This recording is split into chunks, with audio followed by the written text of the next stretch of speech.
accelerating the CubeSats, the formation of the Wolfpack CubeSat development team. Thank you very much for being here today. You may use the microphone, but you can also talk around. The room is very small, so if you have a voice like me, you don't have to yell into the microphone. Thank you. Thank you. Well, I'm Shauna Christensen. I'm an educator and the co-founder of the Aerospace and Innovation Academy, and I'm so excited to be here with my students today. Our mission at the AIA is to provide unique and distinctive STEM opportunities for middle and high school students.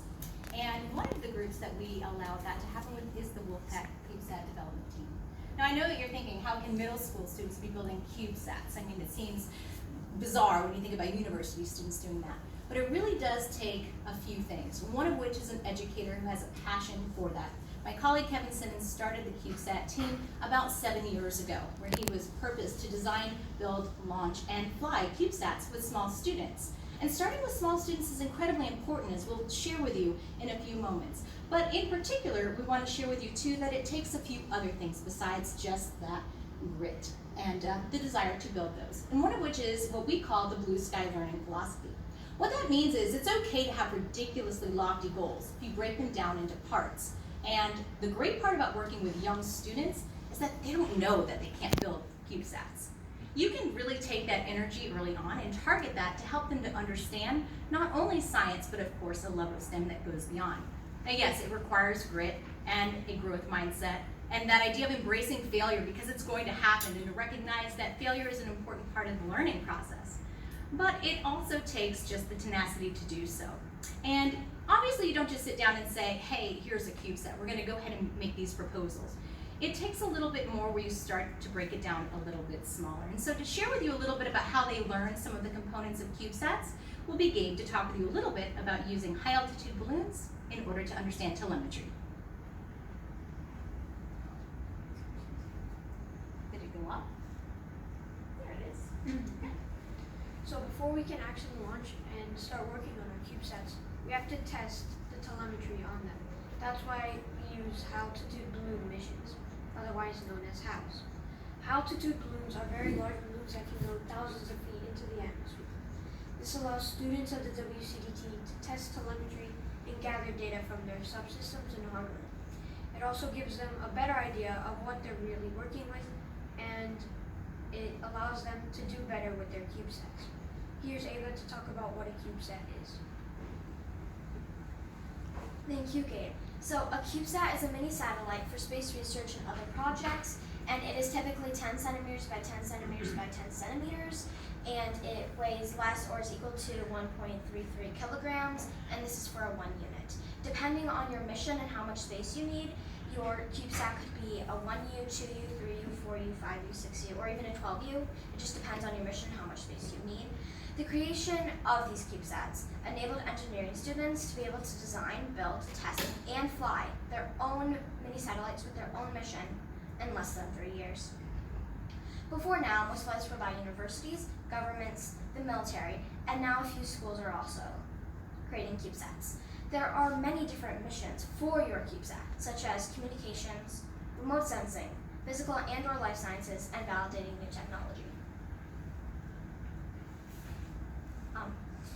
Every year, the members of the WCDT submit their CubeSat ideas to NASA as part of their CSLI, or CubeSat Launch Initiative. However, before the final copies are submitted to NASA, the team holds what we call a PDR, or preliminary design review, where engineers give their feedback and critiques before the final edited copies are submitted. Thanks to NASA's CSLI, in the past we were able to launch the WCDT, which was testing bacteria and the environment of space, and we hope to launch another CubeSat next year, CapSat-1, which is testing capacitors as an alternative to lithium-ion polymer batteries. These are our current missions, but we have new ones on the horizon, which Gabe will talk about. Although we have already launched a CubeSat, WCDT-1, and are planning to launch another, CapSat-1, we still want to launch more into space. This is why we created the proposals for the 3 WolfSats. WolfSat-1 is testing bacteria and plastics in space. WolfSat-4 is building agriculture-friendly space ecosystems. And WolfSat-5 is testing different materials for radiation shielding. Here's Ms. Christensen to talk about the educational framework.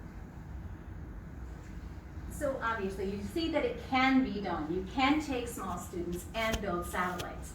And it's incredibly important that we start reaching out to the younger generation because we know that the STEM pipeline is graying, at least in the United States. We know also as educators that early psychologists such as Erickson and Ms.C. suggest that students start to form a STEM identity or an identity in general as early as 5, 6, and 7 years old. If we're waiting until high school and university level in order to start training students in the real work of aerospace, we are doing them a disservice, especially the underrepresented populations. You know, you think about your first classroom as usually your home. Your parents, if they're both educated, if they're engineers, doctors, you automatically assume as a child that that's something possible for you. But if you're not getting that at your home, the next logical place where you can start to identify with your future is in the classroom. And that's why it's more important than ever before that teachers start employing the real hands-on work in their classroom setting. You know, people of color, women, and of course women of color, unless they see people who look like them actually doing those career fields, they don't think that it's possible. And if we are to look at the psychological work of Erickson and Ms.C., we must understand that we have to start younger.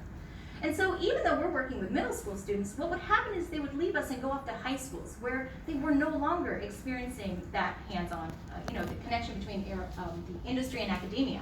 And so we'd say, how do we continue to do this? So the Aerospace and Innovation Academy was formed to provide those opportunities to continue that love of STEM. So it's not just satellites. We recognize that students have other passions as well. So how do we inspire even younger children to get out and love STEM? And so we're going to tell you a little bit more about those experiences, including conferences like presenting to you today and working with even smaller children.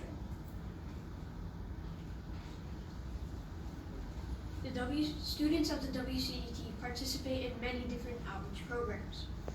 These programs have different levels, such as within the team, locally, statewide, and nationally. Currently, we're working with educators and students from Hawaii, North Carolina, and Nebraska. This shows that our outreach is successful and can happen again. Here's Ava to talk about how this inspires our next generation. Thank you, Gabe. Our outreach group of the WCDT has been creating activity books, which are given out at the local expos for the younger students to show them that they can, in fact, be STEM people. And our outreach group is also working on creating picture books for within the classroom.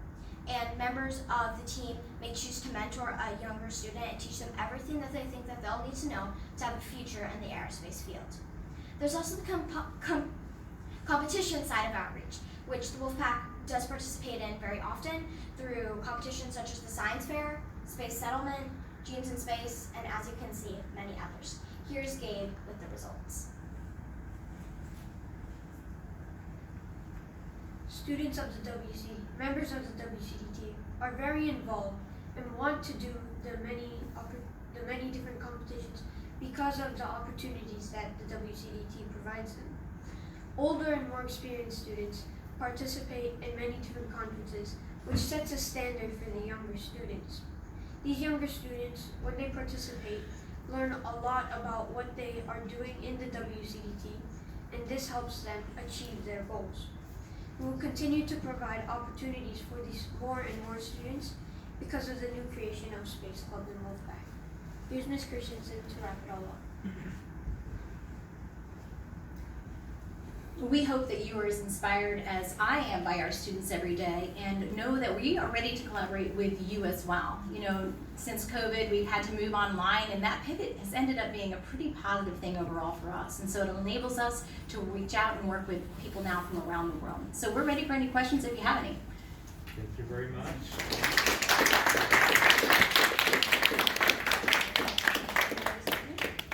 So, do you have some questions for our presenters today?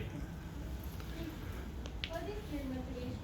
Can you introduce yourself when you ask the question as I well? am Daniela Gonzalez. I am from Mexico.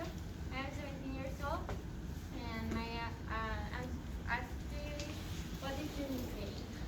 Sure. My motivation overall is to really inspire kids to love education. I wasn't really a science, I was involved in science. I was an English and debate teacher when I met Kevin, who brought the CubeSats to our school. And what we found was there was a synergy. Being able to communicate about the content that you're learning really helped our students to kind of feel comfortable not only speaking, just to peers, but to adults such as yourself. So that for me has always been my motivation, is really reaching out to that younger generation. But I'm gonna let the students share with you about why they got involved. Thank you. Hello.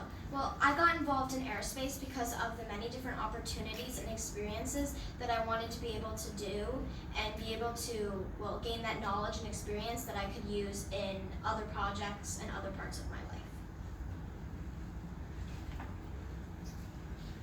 So I joined the aerospace club because at my school, Mr. Simmons and Ms. Christensen, they were doing many different trips and going to many different conferences.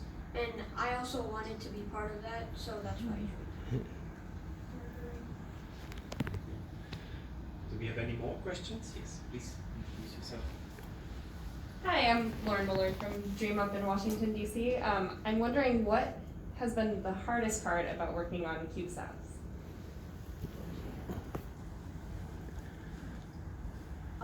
For me, I think the hardest part for working on CubeSats is coming up with a good idea for them, because these CubeSats are costing thousands of dollars and you don't want to send them up in space just for nothing.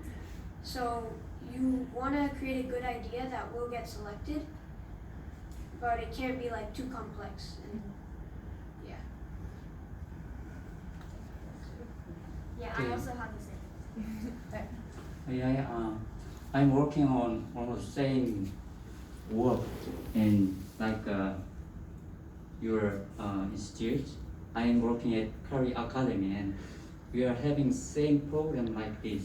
So what I want to know is that how many students have experienced through your program in a year, and what grade students are joining this program? Great. A lot of that has changed since COVID. When we first started, we were at a school, in brick and mortar location, and there was an after school program. Some of the students would take, debate with me on one day and aerospace with Kevin on another day. We started as young, just to answer your question about that, 6th grade is where the program started. But we were just a middle school, 6th through 8th grade, so our bigger problem was they would leave us and come back. Some of the students you see here are some of our former students who are now in high school. They didn't have the same opportunities, and it was a challenge. We left that school we were at because there was no high school and there was no vision to have one that would embrace aerospace the way we are. So we started the Aerospace and Innovation Academy as an after-school program that will allow anyone to work with us to do that. So now we have members as young as 5th grade, because we start Space Club, which is basically, I think it's space physics, aerospace, and CubeSat exploration is the acronym, and it starts them off almost as a precursor to get them onto the CubeSat development team. We have students now who just left to university who are working on the lunar rover. You'll hear a presentation about that later this week. So we're kind of running the gamut between 5th all the way up to university, and we hope to expand more. Okay, thank you. Thank you very, very much. Thank you for being here today. Unfortunately, we have so many. Fortunately, we have so many people in the room that we will continue with the other talks. Thank you. It was fantastic to hear what you guys are doing. Thank you very much. Thank you.